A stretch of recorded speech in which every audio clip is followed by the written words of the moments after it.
রাজ্যে শুরু হলো তৃণমূলের সিএএ বিরোধী আন্দোলন।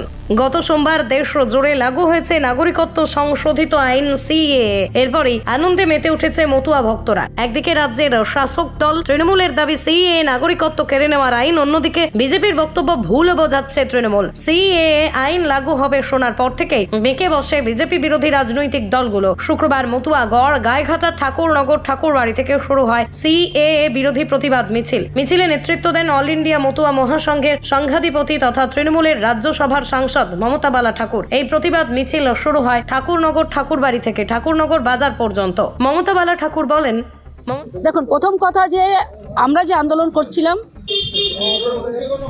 আমার শাশুড়ি, আমার স্বামী, আমার শ্বশুর যে আইনের বিরুদ্ধে লড়াই করেছিল যে কোনো শর্ত থাকবে না, আমাদের নিঃশর্ত নাগরিকত্ব দিতে হবে, তার বিরুদ্ধে যে আজকে যে আইন তারা করেছে, যে নোটিফিকেশন বের করেছে যে অনলাইনে যেটা বললে তারা নাগরিকত্ব পাবে, যে 9টা ধারা দিয়েছে যে এই জিনিসগুলো আপনাদের দিতে হবে। আমাদের কোনো পশ্চিমবাংলায় কেন ভারতবর্ষের কোনো মতো দেশে জিনিস নেই, ওপার বাংলার মানুষ যারা এসে তাদের নেই। তো সেই জায়গায় দাঁড়িয়ে তার বিরুদ্ধে অল ইন্ডিয়া মতো মহাসংঘ রাস্তায় নামছে।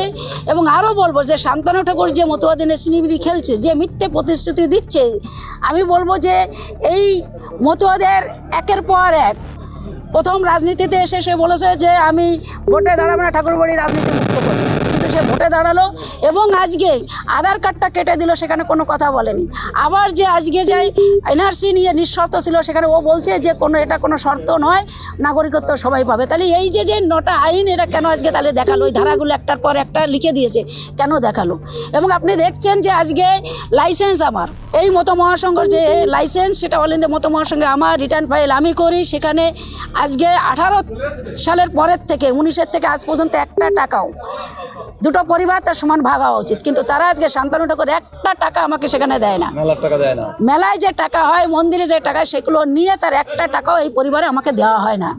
এবং পারমিশন আমাদের যদি দেখতে চান, সেই পারমিশন আমরা দেখাই দিতে পারি, কিন্তু আমরা সেখানে কোনো দেখছেন মাঠের ভিতরে নেমে গেছে, কোনো আমাদের কাছে বিল কাটেনি, আমাদের কাছে কোনো অনুমতি না নিয়েই আজকে মাঠের ভিতরে মানুষ নামছে।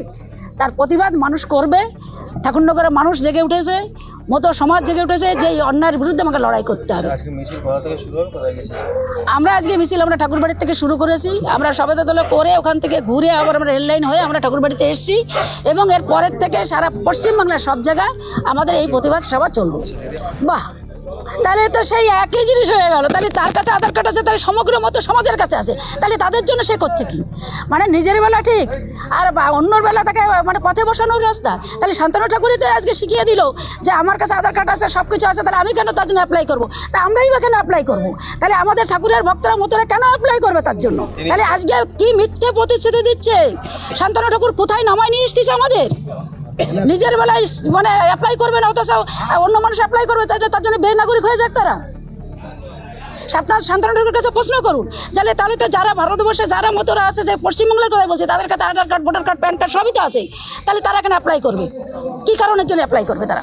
মমতা বালা ঠাকুরের এই সিএএ বিরোধী মিছিল নিয়ে কেন্দ্রীয় জাহাজ প্রতিমন্ত্রী শান্তনু ঠাকুর বলেন, মমতা ঠাকুরের উদ্দেশ্য সিএএ বিরোধিতা করা তো আছেই, সেটা উদ্দেশ্য নয়। আমি যেটা শুনলাম ফোন করে আমি যেটা শুনলাম, এই সমস্ত হুলি গ্যাংদের নিয়ে ঠাকুরবাড়িতে আমার পরিবারকে অ্যাটাক করেছে। প্রায় 150-200 লোকজন নিয়ে আমাদের লোকজনের উপরে চড়াও হয়েছেন, এবং সেটা প্রমাণিত, সবাই দেখেছে ঠাকুরনগরে, উনি নিজে স্বয়ং প্রেজেন্ট ছিলেন।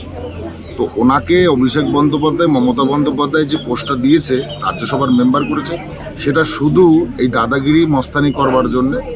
একজন মহিলা মস্তানি দাদাগিরি করে কতদূর পৌঁছতে পারবেন আমি জানি না, টিএমসিও বেশি দূর পৌঁছতে পারবেন না। আগামী দিনের সমস্ত লোকসভার মানুষের জবাব দেবেন, ঠিক আছে, যে এই ঠাকুরবাড়ি কেন্দ্রিক গণ্ডগোল ঝামেলা বা এই লোকসভার ভিতরে ঝামেলা গণ্ডগোল পাকিয়ে রাখার মূল মন্ত্রই হচ্ছে এরা কজন।